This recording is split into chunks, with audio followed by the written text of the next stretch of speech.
And today, once again, I'm addressing you on the ongoing issues, COVID-related, but today I really just wanted to take this opportunity to reflect with you the state of our economy. And before I do so, I'd like to make a quick observation, because whenever we talk about our economy, as government, normally what we do is just bombard you with figures and statistics without a human face.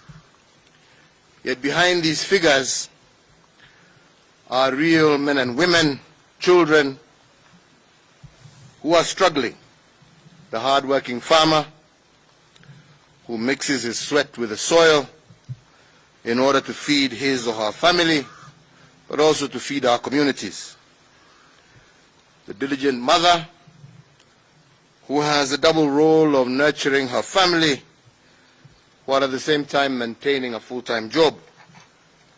And also the aspiring and driven young people in our country who have hopes and dreams for a better tomorrow. But when we give you economic figures, you never really see the face of these ordinary Kenyans. And today, I want to paint a picture of these Kenyans. The coronavirus pandemic has and will continue to undermine our efforts to revitalize our economy for the unforeseeable future. Indeed, it is true, as I have said before, that the rate of infections may indeed surge upwards or fall if we fail to comply with the protocols issued by the Ministry of Health. It is my prayer that we shall see the rate of infection fall because Kenyans will comply. But we must always recognize the possibility of an increase if we do not do that which is necessary. Indeed, as of this morning, I have been informed that we have cumulatively tested 57,650 samples, out of which 1,192 persons have tested positive for the coronavirus disease. And in the process, we have lost 50 of our fellow Kenyans who have fallen to this disease. Because also of the impact of this pandemic, it has also had a negative impact on our economy. And there are many Kenyans who have been stripped of their dignity, cannot feed their families or pay their rent. And many of these Kenyans find themselves in very vulnerable and difficult situations. And that is why, as a government, we have been trying to do everything we can within the resources available to see how we can support these vulnerable Kenyans. That is why every single week my administration has been dispatching a total of 250 million shillings to vulnerable families. Many may ask why we have chosen to directly send money to these vulnerable groups, and this has been motivated by two key reasons. One, in the past, if a family couldn't feed itself because of floods, famine, or other such natural calamities, we rushed previously to give them food aid. Take food in bags, rice, maize, oils. But then what we got to understand is that what happened was that government would get suppliers, we would give them the resources to buy the food, we would arrange the logistics of distributing the food to those in need. But unfortunately, with this method, what we have discovered over time is that we lost almost half of these resources that we gave to relief suppliers we lost almost half of this to brokers and those who are organizing logistics. So therefore, very little of the resource actually reached the intended target groups.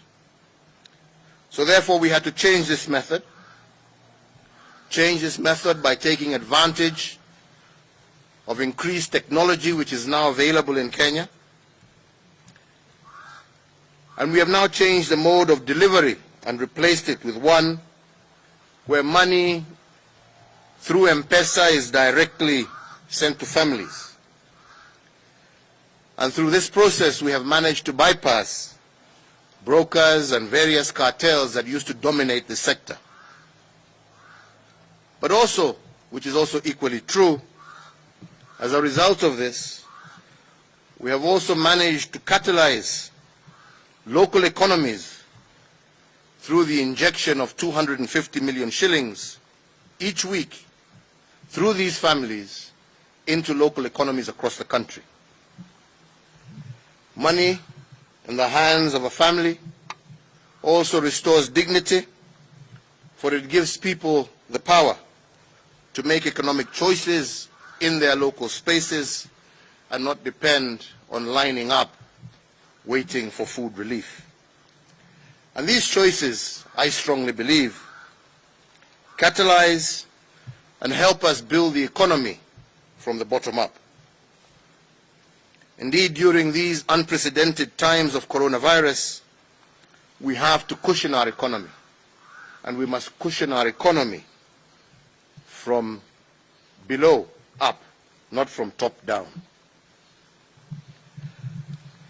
The second recognition we have also made is the fact that our nation is largely youthful, with 70% of our population made up of young people. And whereas this gives us great hope, because a young population is indeed much more better equipped to fight coronavirus, but it is also worrying. Worrying because during a pandemic like the one we have, the sheer energy of our young population, as much as it will help us fight the virus, but we must also do everything we can to direct this energy so that it is not misdirected into misdeed. And this is why we must direct this youthful energy in a constructive manner. So therefore, as we fight this virus, as a government, we have started to harness the energy of our young people, engaging them in the National Hygiene Program that is more commonly now being referred to as Kazi Mtaani Initiative. Under this program, as a government, we expect to spend a total of 10 billion Kenya shillings, engaging our youth in restoring public hygiene standards, in urban civil works, and other public undertakings.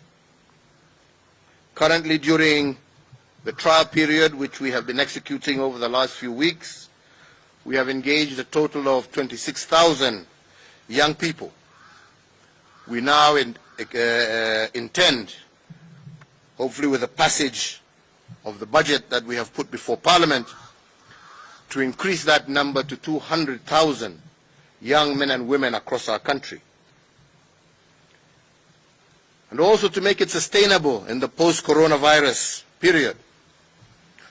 We want to regiment these young people into livelihood guilds, and these are small groups of young people with a purpose and a passion for their country. Working with county governments, we will look forward to finding ways to look for generating work for these groups, societies and circles that hopefully these young people will form. We are making this endeavor through an urban renewal program to upgrade and to modernize our towns and cities. We want our towns and cities to be clean. We want our towns and cities to be green. Indeed, if Singapore can do it, there is no reason why Kenya can also not do it. This COVID pandemic, fellow Kenyans, is not only a health crisis but it is also fundamentally an economic crisis. Jobs have been lost, businesses have had to close, and the economy is generally on a go-slow. So therefore, to combat the effects of this downturn, my administration has had to take additional measures.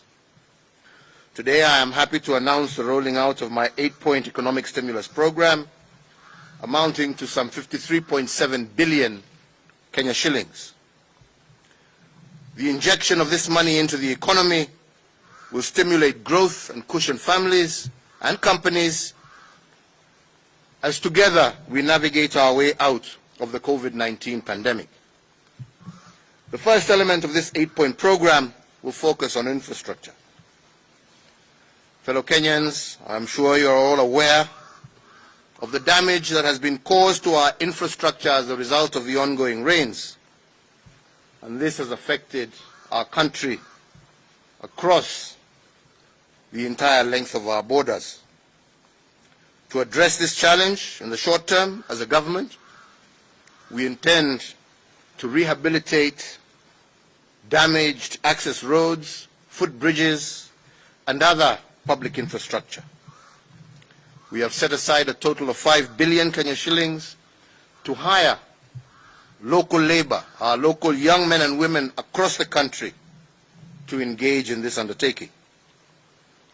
We are convinced as a government that with the use of local labor and local construction materials, in line with our Buy Kenya, Build Kenya policy, we will be able to stimulate and support micro and small businesses across the country.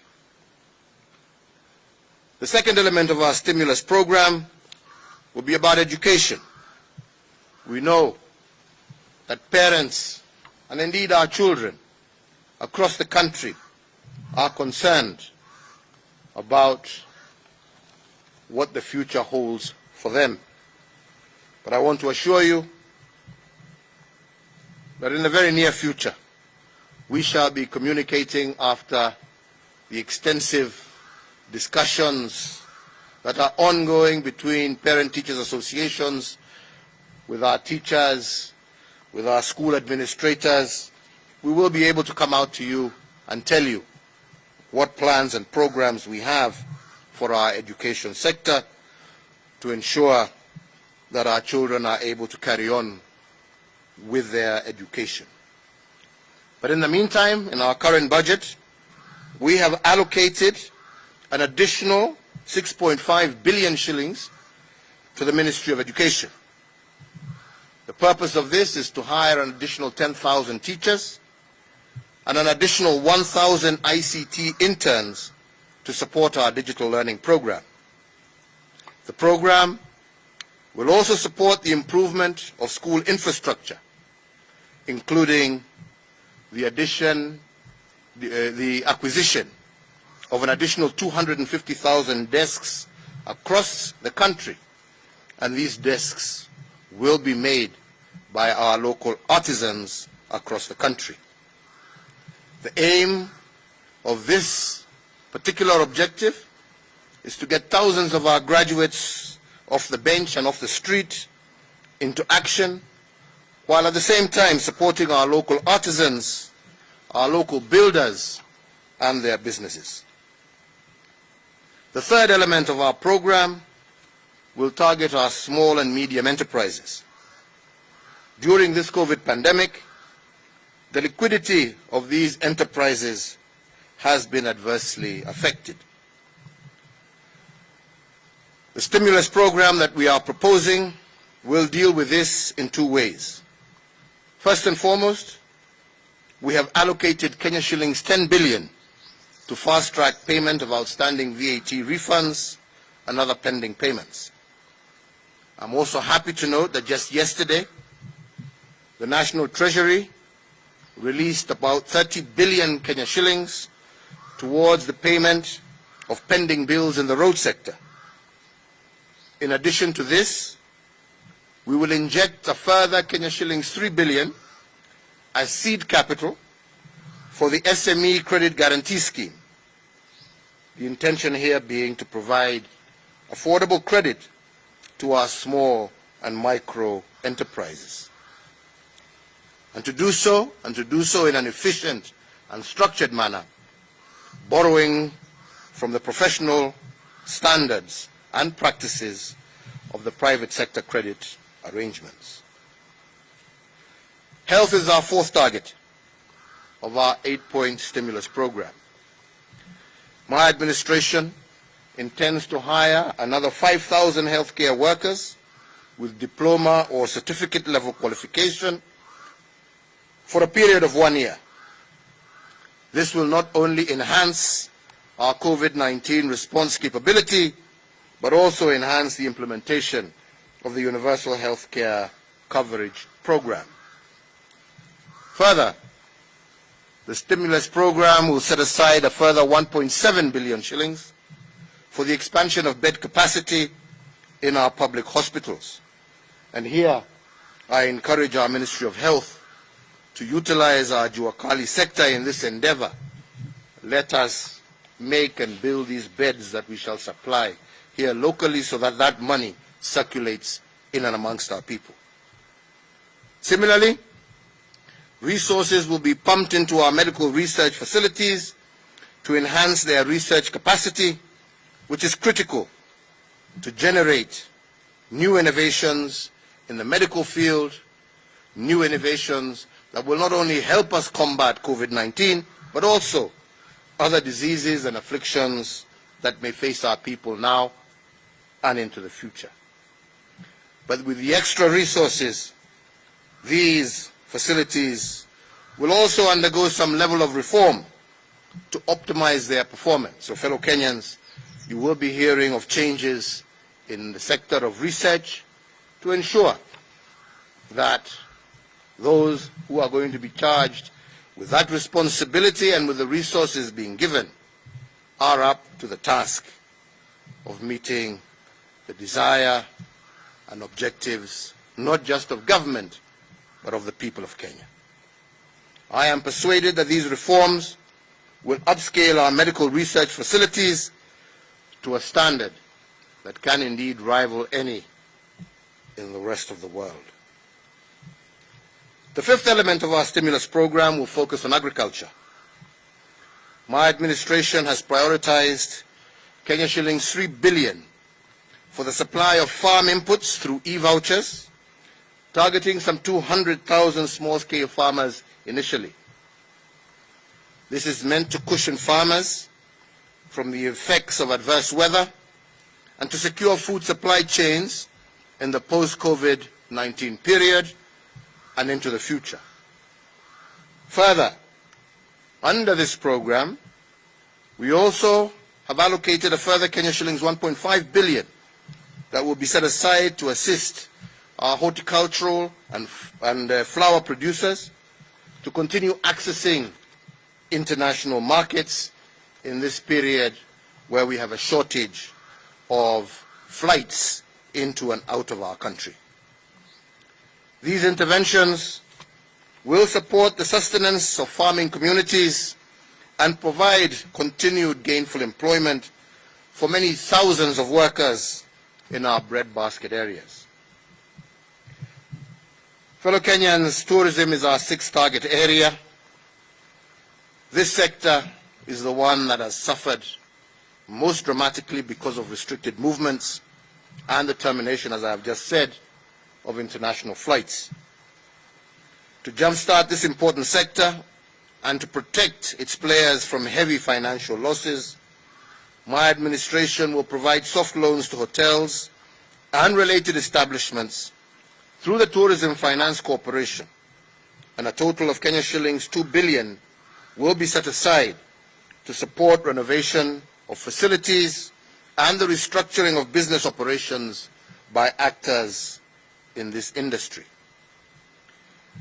In addition to this, funding will also be set aside to support the operations of our premier hospitality institution, which is Utalii College, to guarantee the steady supply of well-trained hospitality professionals. The tourism component of the stimulus program will also engage 5,500 community scouts under the Kenya Wildlife Service, at a cost of Kenya shillings 1 billion. Additionally, support will be made available to approximately 160 community conservancies at a cost of another 1 billion Kenya shillings. Fellow Kenyans, we want to green our country, and hence the seventh element of this stimulus concerns our environment. To mitigate the impact of deforestation and climate change, and to enhance the provision of water facilities, my administration will rehabilitate wells, water pans, underground water tanks in arid and semi-arid areas. And for this purpose, we have set aside Kenya shillings 850 million. A further 1 billion has also been set aside for flood control measures, and another 540 million for our Greening Kenya campaign. Our eighth and final element of this stimulus program is, of course, manufacturing. As a strategy, we will now enforce with even more vigor the policy of Buy Kenya, Build Kenya. And to this end, my administration has set aside a further investment of Kenya shillings 600 million to purchase locally manufactured vehicles. And this is expected to sustain the operations of our local motor vehicle manufacturers and the attendant employment of workers. I want to also, at this point, also thank our National Assembly and Parliament as a whole for its incisive and speedy consideration and approval of the tax measures that my administration proposed to spur the economy by ensuring that employees have more of their earnings available to them to spend, and to also reduce the corporate tax burden as an incentive to our business enterprises. I also, therefore, take this opportunity to once again urge Parliament to consider on a priority basis the budget proposals to anchor my 8-point economic stimulus program in order for us to be able to release this money to assist Kenyans who are in need. Finally, fellow Kenyans, the challenge of our moment now, the challenge that has put us on a new road, the twists and turns of the road that we are on, we must continue to acknowledge our unknown. Unknown not only to us here in Kenya, but to the world at large. Every single country is struggling to find the way forward. I am comforted by one thing about Kenyans. Throughout our history, we are on record as a people who know how to do a good fight. And we have proven this over and over again. And I strongly believe that today, if we stay the course, we shall overcome the challenges just as we have done in the past. I urge all of us to remain true to our country, confident that the endurance that we are so famous for will ultimately drive us to victory. I take this early opportunity to wish all our Muslim brothers and sisters a happy Eid al-Fitr. I wish you the best in this particular season and period. It is unfortunate that just like your Christian brothers and sisters, we have had who had to also endure the holiest time in the Christian calendar, which is Easter, in difficult circumstances. You are also having to endure the same. But I believe through the strength of prayer, through the unity of our people, we shall succeed and we shall overcome. Thank you. Sitaki niongeze, nimesema yale ambaye tumesema. Yangu tu ni kusema ya kwamba vile nilisema wiki iliyopita ya kwamba tunajua ni Wakenya wengi ambao wanaumia wakati huu mgumu wa COVID, lakini hatuna budi isipokuwa kuendelea kuhakikisha tumepambana na hii janga. Na vile niliwaambia wiki iliyopita, mimi sina shaka Wakenya tukishirikiana, tuungane pamoja, tutashinda huu ugonjwa. Lakini tena leo wakati natoa hii hotuba ambayo tumetoa sasa ya kusema lengo mbalimbali ambayo serikali inachukua kurahisisha maisha ya wananchi wa kawaida na kuhakikisha ya kwamba wananchi bado wanaweza kuendelea na maisha yao kupitia hiyo stimulus package ambaye nimeitaja, lazima tukumbuke ya kwamba jukumu ni letu sisi wote. Sisi kama serikali zingine, mataifa yote duniani imeanza kuona hatuwezi kuendelea kusema Wakenya tukae nyumbani. Hatuwezi kuendelea kusema tu Wakenya msiende biasharani zenu, msiende makazi, msiende namna hiyo. Lakini ile kitu ambaye itatusaidia kwa kikamilifu kuhakikisha ya kwamba tumeweza tena kufungua uchumi wetu na wananchi waweze kuendelea na maisha yao ya kawaida, nimewaambia wenzangu, hii haitakuwa kwa sababu ya yale serikali itatenda. Itakuwa kwa sababu ya yale kila mmoja wetu kwa kibinafsi atafanya. Wewe uko na jukumu ya kuhakikisha umechunga mwenzako. Tukianza kupanua na kufungua uchumi wetu, wewe ujue ya kwamba usipotii masharti ambaye tumepatiwa, sio wewe peke yako utaumia, unaumiza pia mwenzako kwa kazi ambao unafanya. Ukienda nyumbani umeumiza mama, umeumiza mtoto. Kwa hivyo wakati umefika, na nimeambia mawaziri wetu na haswa maofisa wetu wa afya waanze kuambia Wakenya, waanze kuwaeleza Wakenya ya kwamba hatuwezi kuendelea na lockdown, hatuwezi kuendelea maisha na curfew.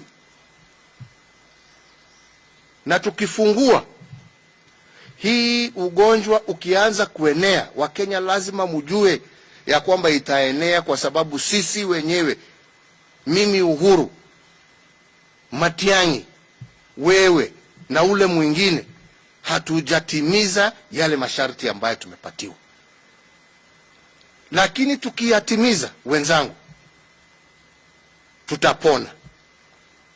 Tukiyatimiza, wenzangu, we shall overcome. Tutashinda. Mimi sina shaka na hiyo. Na ndipo naendelea kusema hata wakati huu ambapo sasa tuatii masharti ya curfew na yale mengine ambaye tumeweka kama serikali, itafika wakati ambapo lazima kama nchi zingine tutafungua taifa letu. Na wakati wa kufungua, jukumu sasa itarudi kwako, itarudi kwangu kibinafsi, kuhakikisha ya kwamba umejilinda, umelinda wale unapenda na unalinda wale mnafanya kazi pamoja na wao. Kwa hivyo wenzangu, hayo machache ambayo tumetaja ni yale ambayo tumeongezea kwa sababu shughuli za serikali za kikawaida na bajeti yetu yaendelea kawaida. Yale ambayo tumetangaza leo ni yale tumeongeza tu kwa sababu vile nimesema tumeweka bilioni 10 kusaidia wale ambao wameathirika zaidi.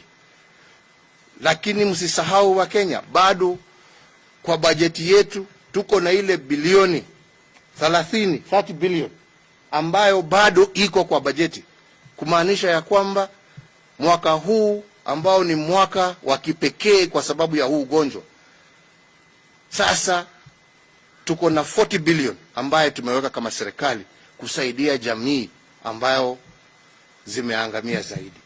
Kwa hivyo wenzangu, tusaidiane, tupendane, tushirikiane, tusaidiane, tuhakikishe ya kwamba tumeshinda hii jangwa na Kenya yetu na Wakenya wamefaulu. Kwa hayo machache nasema Mungu aendelee kuwabariki. Mungu aendelee kubariki taifa letu la Kenya. Kwa wenzetu Waislamu tuwasema Idul Fitr. Mungu aendelee kuwalinda na kuwaongoza. Najua kwa wengi wenu hii ni wakati wa sherehe, lakini kama Wakristo wenzenu, Wakenya wenzenu ambao ni Wakristo, hata hawa wakati ya Easter muliona tukisherehekea Easter, kipindi kitakatifu kabisa katika kalenda ya Wakristiano, lakini tulisherehekea kila mtu kwake kwa sababu ya hii ugonjwa. Jameni, tushirikiane. Mungu ni moja, Mungu atupenda zote, na mimi naamini pahali popote tulipo, hata kama hatutakuwa na wenzetu tuwapenda, tuendelee kumshukuru Mungu kwa yale ametutendea na kuendelea kumuomba atuondolee shida na jangwa ambazo za kumba nchi yetu na dunia yetu kwa jumla. Asanteni sana na Mungu awabariki. Asanteni.